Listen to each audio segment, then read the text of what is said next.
Hello students, आप ठीक हैं? मैं आपके सामने अब 12th क्लास के बच्चों के साथ इंटरेक्ट हूँ। जैसा कि आप सभी जानते हैं, we are discussing the security in this contemporary world. So today we will discuss the security of a nation. What are the threats to the security? What are threats to the nation of this security of the nation? What are the traditional threats and what are the internal threats? We will discuss them in detail as earlier we have discussed them in short, but today these are the points. हम time कभी कभार आपसे पूछा जाएगा, एक 5 number का question भी इसमें पूछा जाता है, और वो जो है जिस तरह से पिछले पेपर्स की बात है, मॉडल पेपर्स की बात है, तो उसमें कहीं न कहीं एक बार पूछा गया है कि what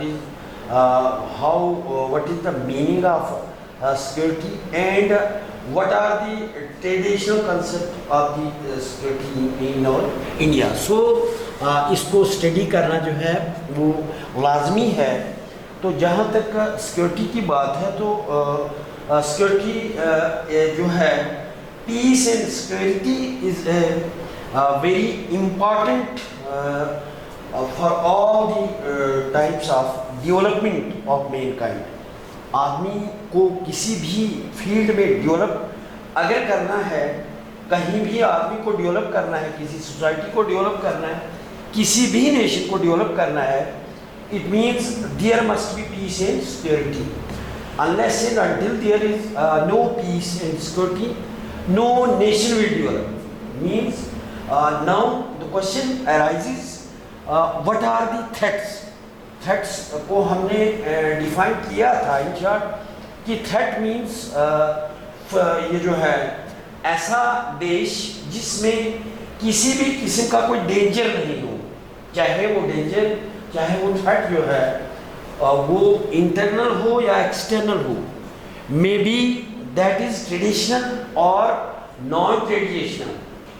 and we can not say that each and every threat is a threat for the nation. जो भी है, means there are so many threats which we cannot say that those are the threats for the security, but the only threats.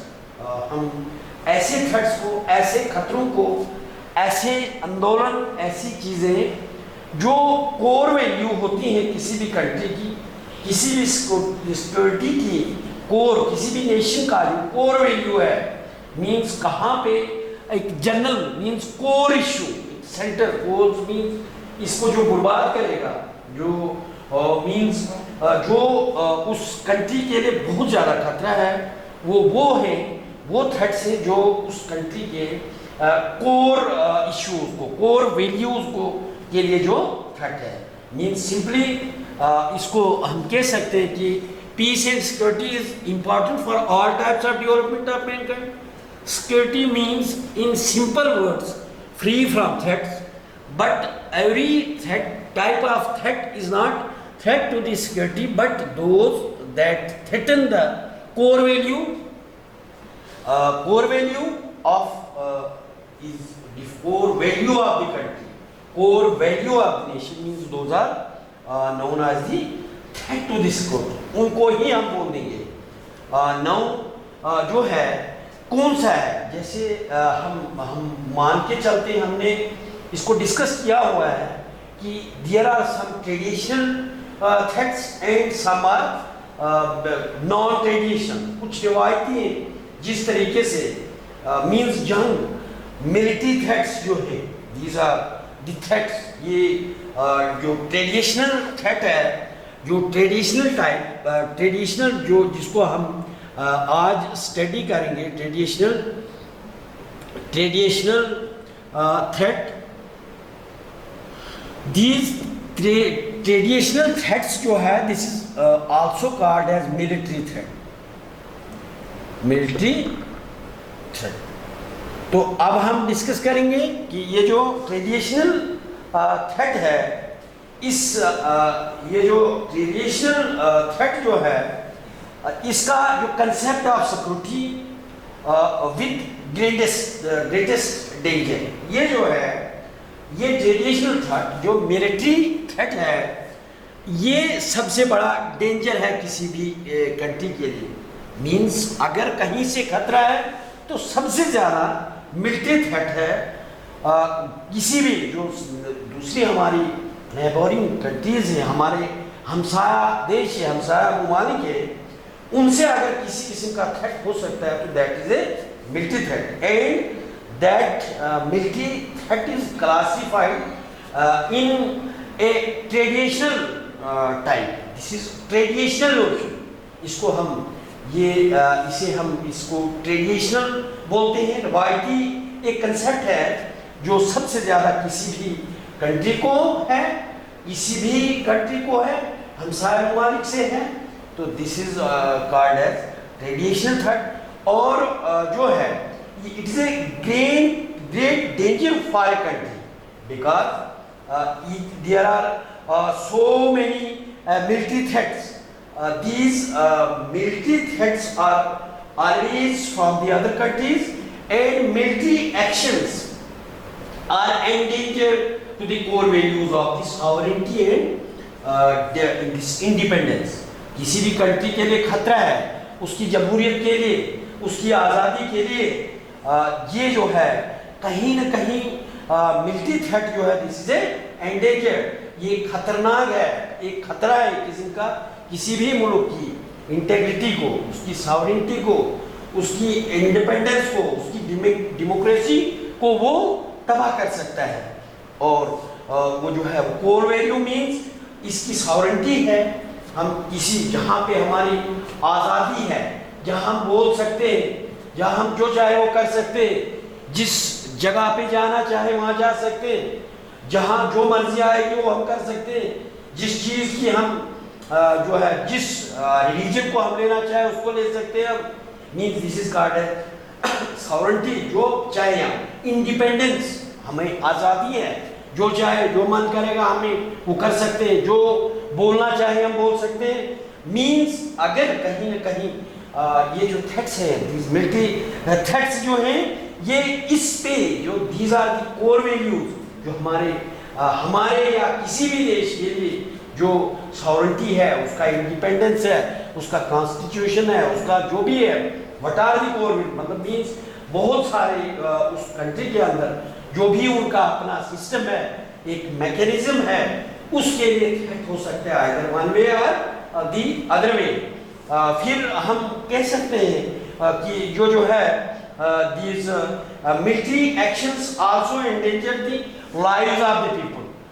ये जो है endangered means ये नाबूद कर सकती है, नाबूद कर सकती है, फना कर सकती है जो इंसानी जिंदगियां हैं, मतलब जो लाइफ जो हमारी जिंदगी है, जो हर मुल्क के लोग जो हुए वो जी रहे हैं, बड़ी अपने ऐश वहशत से जी रहे हैं, इनके लिए मीन्स जंग कहीं न कहीं वो खतरा हो जाता है, इनको बर्बाद कर सकता है। या फिर take the second world war, इसकी हम एग्जांपल ले लें, जब जापान के उन 2 सिटीज पे बम पर गिराया गया और till date there is no vegetation, इतने मिलियंस ऑफ पीपल्स जो है वो उसमें तबाह हो गए, गर्क हो गए, जब अमेरिका ने उसके ऊपर जो है अपना बम डाल दिया था 1945 में, उसके ऊपर जो है हिरोशिमा एंड नागासाकी पे जो बम गिराया है, दैट इज मिलिट्री थ्रेट।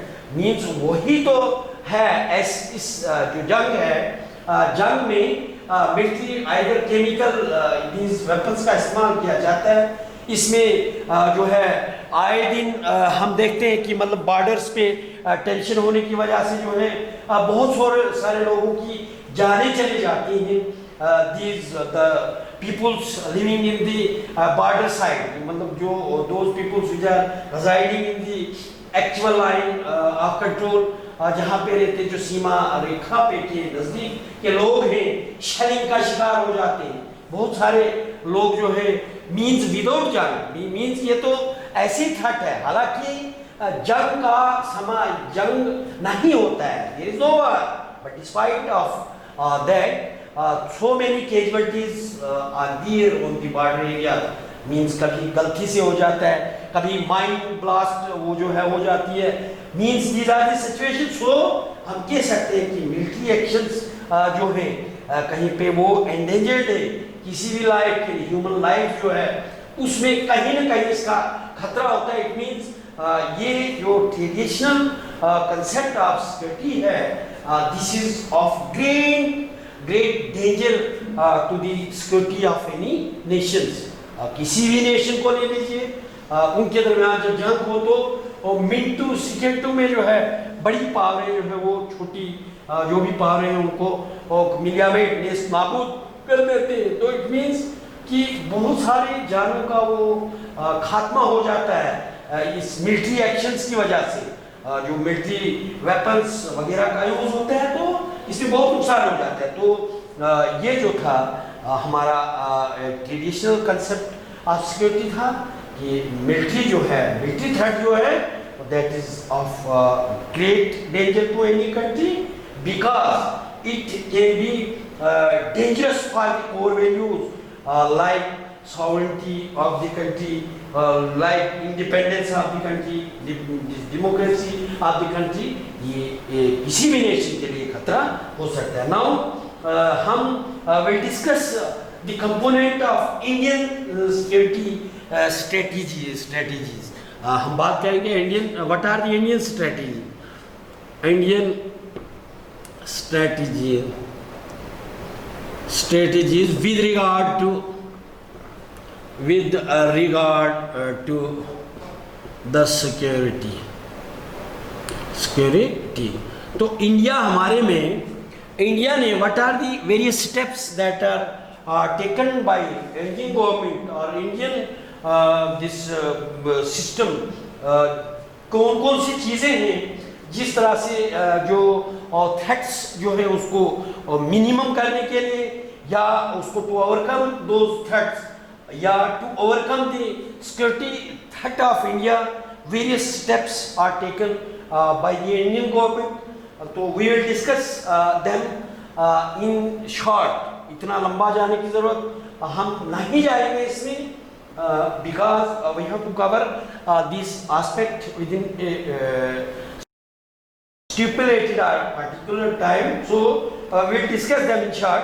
और आपको ज़्यादा से ज़्यादा थोड़ा सा समझाने की कोशिश करेंगे कि हमारा जो पहला है कि वो जो है इंडिया ने क्या किया है। द फर्स्ट सेटअप कि इंडिया हैज़ बिल्ड, इंडिया ने बिल्ड किया है मिलिट्री स्ट्रेंथ को। India has build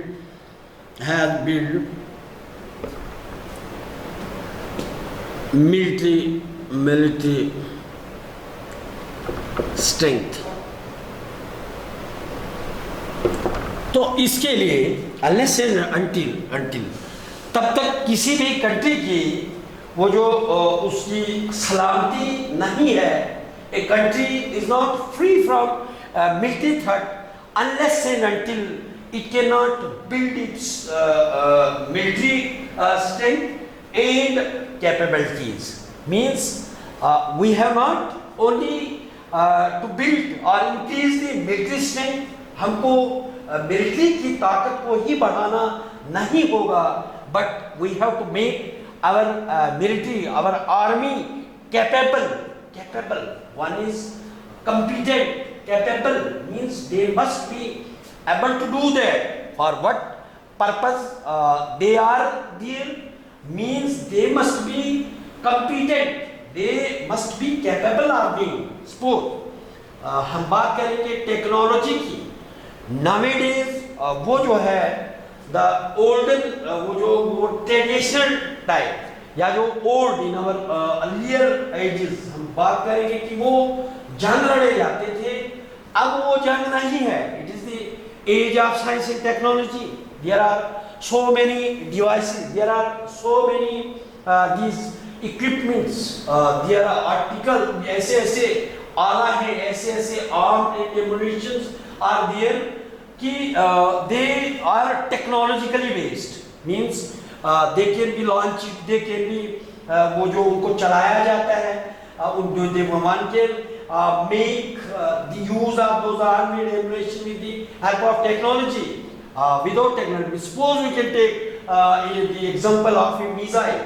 Means that missile जो है यहाँ से दूसरी कंट्री तक जो है वो चलानी है, इसका रेंज है 700 किलोमीटर है, 400 अग्नि मिसाइल है, बहुत सारी मिसाइल, हम उनकी बात नहीं करेंगे, बट हमने जहाँ तक कैपेबिलिटीज की बात की एंड मिलिट्री स्ट्रेंथन करनी है एंड उसको कैपेबल बनाना है, उनकी कैपेबिलिटीज को बढ़ाना है, मींस उनका किस तरीके से उसका जो है उसकी ट्रिग्नोमेट्री पे उसके जो है वो चलते हैं, मींस कैसे क्या करना है, हमें उस जगह पे हमारी आर्मी को हमला करना होगा विच इज नॉट विजिबल, जिसको ऐसे देखा नहीं जाता है, बट उसका जो है कहीं ना कहीं वो जो है टेक्नोलॉजी के साथ रिलेटेड है और टेक्नोलॉजी का यूज करना है.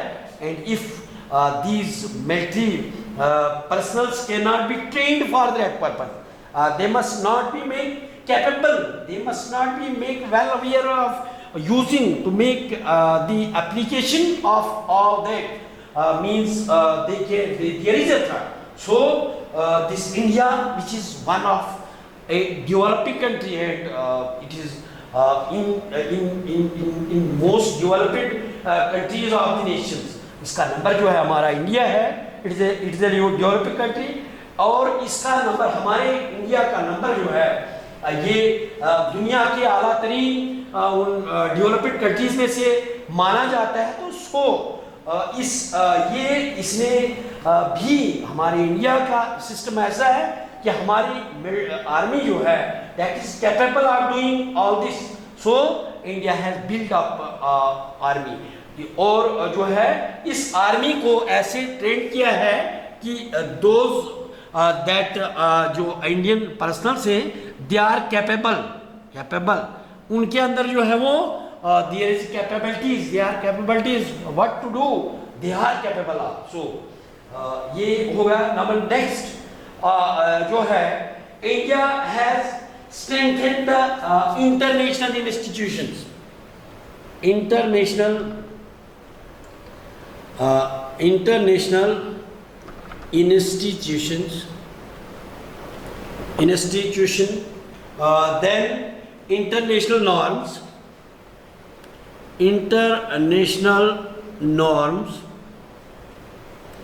and laws, international norms and laws are strengthening.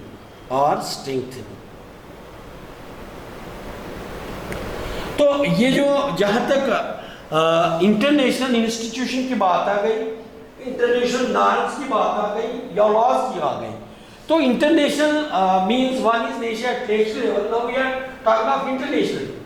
तो इंटरनेशनली जो है हमारा there are so many organisations, there are so many treaties organisation, बहुत सारे जो है वो डॉक्यूमेंट साइन होते हैं. वो हमारा यूनाइटेड नेशन है जिसमें ऑलमोस्ट बहुत सारी कंट्रीज जो हैं उसके मेंबर्स हैं, उसके कुछ परमानेंट मेंबर्स हैं, उसको हमने डिस्कस किया है, उसकी जनरल असेंबली है, उसका काउंसिल है, उसकी वगैरह वगैरह जो है हम इसको डिस्कस करने नहीं जाएंगे. बट इंडिया का जहाँ तक पॉइंट है कि इंडिया ने उसमें इस तरह का काम किया है, उसको स्ट्रेंथनिंग, उसके लिए इस तरीके से वहाँ पार्टिसिपेशन किया है अपना कि उससे वो जो इंटरनेशनल वो जो अदारे हैं, इंटरनेशनल इंस्टीट्यूशन से उनको कहीं ना कहीं इंडिया का पार्टिसिपेशन है कि उसने उनको मजबूत बनाने में एक अहम रोल अदा किया है. मींस उसकी पार्टिसिपेशन, उसने कैसे उसमें पार्टिसिपेट किया है. बट जहाँ तक वहाँ उन इंस्टीट्यूशंस की बात आ गई, हमारा यूनाइटेड नेशन है, हमारा नेटो है, हमारे दूसरे बहुत सारे जो हमारी ट्रीटीज ऑर्गेनाइजेशन एनजीओ जो भी whatever is there for all over the world for peace and security of the nation of the countries, means उन अदारों में कहीं ना कहीं इंडिया का जो काम है दैट इज ए पॉजिटिव, उससे पॉजिटिव लेके बात की है, पॉजिटिव उसकी कंट्रीब्यूशन से. सो मींस जो भी इंस्टीट्यूशन से जो भी उनमें नॉर्म्स हैं, इंटरनेशनल नॉर्म्स और रूल्स लॉ जो हैं उनमें चाहे आप लॉ की बात कीजिए, आप नॉर्म्स की बात कीजिए, चाहे आप इंस्टीट्यूशंस की बात कीजिए, इंडिया का वहाँ पे उनको मजबूत बनाने में जो है India has played a vital role and still India is playing a vital role. He is going to strengthen all those. Means जहाँ तक हमारे इंडिया की बात है, ये हर वक्त जो है इसका रोल जो है वो पॉजिटिव रहा है. Then next is Indian adopted a firm policy to deal with the militancy. India adopted a firm policy to deal with separatist or militancy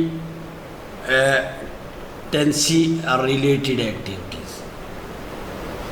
So as far as the separatist and military organizations are concerned, ये जो है these are the वहाँ पे जो है they deals with वो जो ये जो इंडिया जहाँ तक सवाल है, there are so many groups.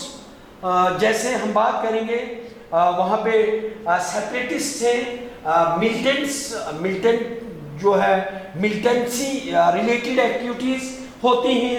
Those are in Mizoram, Nagaland, फिर हम कश्मीर की बात करेंगे. And there are so many in so many other states there are certain activities जो है विच आर सेपरेटिस्ट. कुछ अलग जो है वो अपने ग्रुप को अलग लेके चलने की बात करते हैं. कोई किसी दूसरे मुल्क के साथ जाने की कोशिश करता है, कोई दूसरा है. तो इस रिलेटेड जो है इंडिया के अंदर जो है बहुत सारे हमारे आसाम में, नागालैंड में, मिजोरम में, हमारे कश्मीर में, पंजाब में आए दिन ये चलता था. Mean still the terrorism is there in Kashmir. वहाँ नागा रेंज में है, बाकी बहुत सारे स्टेट्स में जो है कहीं ना कहीं these terrorist activities are there. So many these youths, बहुत सारे जवान तबका जो है, जो यंगर्स हैं, they are involved in those activities and this is the fire policy to deal with those militant groups. जो मिलिटेंट ग्रुप्स हैं उनके साथ एक नर्म पॉलिसी इंडिया ने जो है अख्तियार की हुई है. And means India is successful in those policies. जहाँ तक मींस किसी किसी मिलिटेंट ऑर्गेनाइजेशन को बोला जाता है कि सरेंडर करो तो हम आपको इस कौमी धाड़े में शामिल करेंगे. And it has been done by the Indian in various means group के साथ. ऐसा हुआ कि कहीं उनके साथ कंप्रोमाइज करने की कोशिश करते हैं, बहुत नरम पॉलिसी लेके चलते हैं उनके साथ. और जो है India is successful in this mission to कि एक नरम पॉलिसी लेके जो मिलिटेंट रिलेटेड एक्टिविटीज जो हैं, जो एक्टिविस्ट हैं, जो टेररिज्म में इन्वॉल्व हैं, दे आर मोटिवेटेड. उनको कन्विंस किया जाता है, उनको मोटिवेटेड किया जाता है. ऐसी पॉलिसीज और प्रोग्राम्स जो बनाए हमारी इंडियन गवर्नमेंट ने, कहीं ना कहीं इस तरीके से भी इंडिया के जो इंटरनल थ्रेट्स हैं, कहीं ना कहीं उन थ्रेट्स को कम करने की कोशिश की है. देन जो है the next is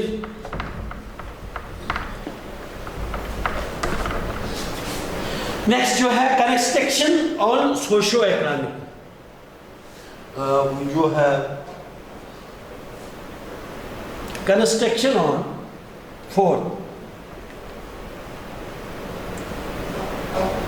construction on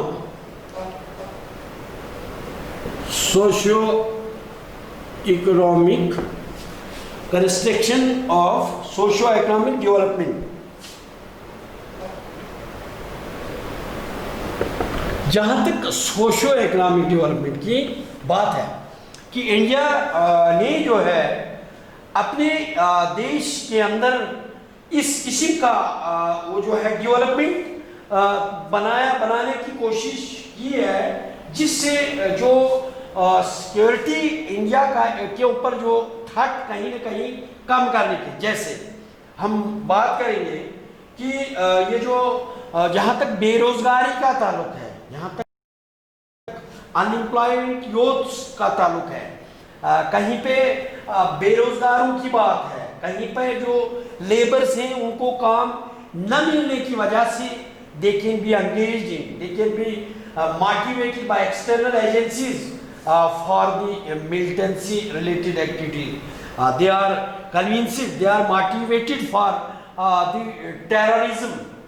Means once they are not well off, उनको कमी है, उनका इकोनॉमी जो है, उन economic conditions of the peoples is not well, so what India is constructing, इस तरीके की बहुत सारी उसने जो है वो फैक्ट्रीज इंस्टॉल किए हैं, बहुत सारी इंडस्ट्रीज को जो है वो इंडस्ट्रीज और फैक्ट्रीज जो है वो इंस्टॉल करते हैं, एस्टेब्लिश करते हैं, सो दैट इन बहुत सारा सेल्फ एम्प्लॉयमेंट स्कीम जो है, फिर लोन सिस्टम है, बहुत सारे ऐसे जो सिस्टम्स है, ऐसे वो जो तौर तरीके इंडियन गवर्नमेंट जो है अपनाती है, जिससे बहुत सारे उन बेरोजगार और पड़े हुए यूथ्स को एब्जॉर्ब कर रहे हैं, और उससे जो है रियली इकोनॉमिक डेवलपमेंट भी होगा, एंड दोज जो बिल्कुल किसी काम के बगैर होते हैं तो उनके लिए भी कहीं न कहीं जो है। Then Indian government has appointed these security advisers, appointment of security advisers. तो जहाँ तक सिक्योरिटी एडवाइजर्स की बात है कि इंडिया ने जो है कुछ सिक्योरिटी एडवाइजर्स नेशनल लेवल पे अपॉइंट करना शुरू किए, जिन्हें नेशनल सिक्योरिटी एडवाइजर भी बोला जाता है। नेशनल सिक्योरिटी एडवाइजर मींस कहीं न कहीं सिक्योरिटी में कहीं गेप्स, कहीं लेप्स, कहीं पे कमी वगैरह होगी तो उसको पूरा करने के लिए security advisers, national security advisers को अपॉइंट किया गया है इंडियन हुकूमत के द्वारा, सो दैट वो नजर रखते हैं कि कहीं ना कहीं पे किसी खतरा, कहीं खतरे पे जो है कहाँ पे लेक कर रहा है, कहाँ हमारी सिक्योरिटी पे कहाँ से खतरा है, कहाँ लेक कर रही है, means they can take care of the national security of the country. Means national कहीं पे भी ऑब्जर्वर हैं, एडवाइजर्स हैं, वो एडवाइस देते हैं फिर गवर्नमेंट को, वो एडवाइजर्स वो देख के अपना जायजा, they can observe, they can examine, they can take various activities in their observation, in experimentation, what is lacking in from the security point of view in our country, in a country where these militancy related activities are going on, or whatsoever there is which is anti this security to the country, जो इसके सलामती के हित के खिलाफ कोई भी जो है वहाँ पे the advisors can work there, and फिर उनके ही उस सिलसिले पे वो कहीं न कहीं जो है वो उस कमियाँ रह जाती हैं, कहीं पे उनको वो दूर की जाती हैं। तो so this is enough for today. By this we have this completing the security and the traditional concept of the security and the components of the Indian security strategies we have completed. So this is enough for today.